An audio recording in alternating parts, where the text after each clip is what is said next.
En mi carácter de comandante de división reemplazando a Estigarribia, tuvimos que atacar Boquerón antes de organizarnos perfectamente bien, porque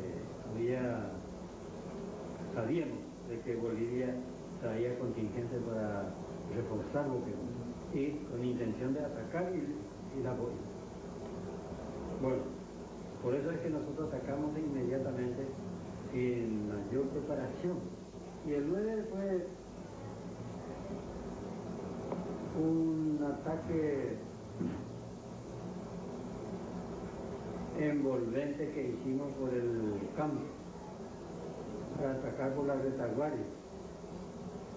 Y fuimos sorprendidos, las tropas fueron sorprendidas por el fuego de barrera de la posición enemiga, con mucha automática, ¿no? Y por supuesto que las tropas se desbandaron.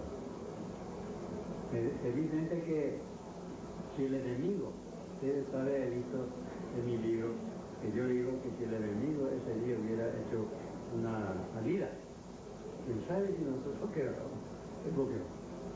Pero felizmente el regimiento 4, al mando del actual coronel José Antonio Ortiz, quedó el buque. Ahí estaba Paredes con un batallón y otros más. Paredes atacaba la famosa Punta Brava y bueno, y quedaron en su puesto.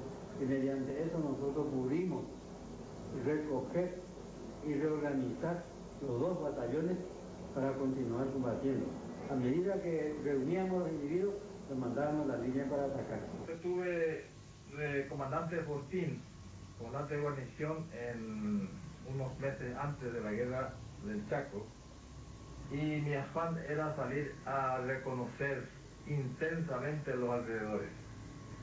En ese trabajo me ha permitido infiltrarme y llegar hasta el interior de los fortines vecinos, que son Yucra, Ramírez y Castillo, de donde venían constantemente patrulleros enemigos a visitarnos, especialmente de noche, a inquietarnos. Estos patrullajes que hacíamos tenía el inconveniente, o tenía su contra, de que despertábamos la animadversión de esa gente y esperábamos en cualquier momento una represalia. Entonces, para poder enfrentar esta represalia que podía traernos en cualquier momento esa gente, ideamos lo que se llama la trampa de Boquerón.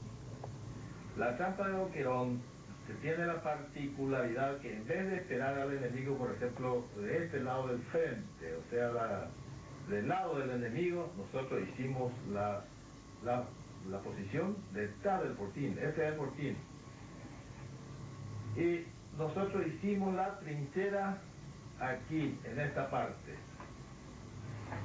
El enemigo tendría que venir de este lado, este camino. Aquí hay otro camino que viene de Ramírez, y acá el campo descubierto tenía que entrar como entraron efectivamente. La idea era esperar que ellos entrasen aquí, en la plazoleta esta, y esperar un momento de mayor concentración en ese punto para descargar sobre ellos toda la potencia de fuego que teníamos disponible. Son los hombres de mi tierra, andando con los huesos de sus muertos, y no hay semblantes años ni desiertos que no muestren el paso de la guerra. Las tierras son que son ellos la tierra, andando con los huesos de sus muertos, y no hay semblantes años ni desiertos que no muestren el paso de la guerra. De florecer, de florecer, la tierra en la tierra, alumbra desde el fondo las raíces, alumbra desde el fondo las raíces.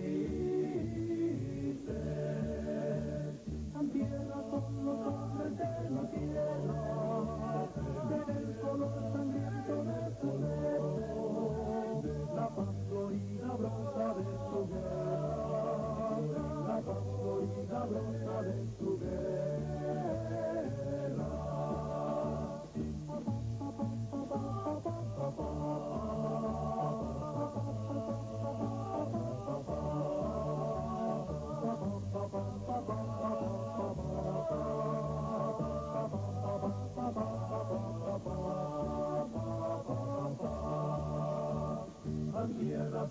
comes con ellos la tierra, andando con los huesos de tus muertos, y no hay semblantes años ni desiertos.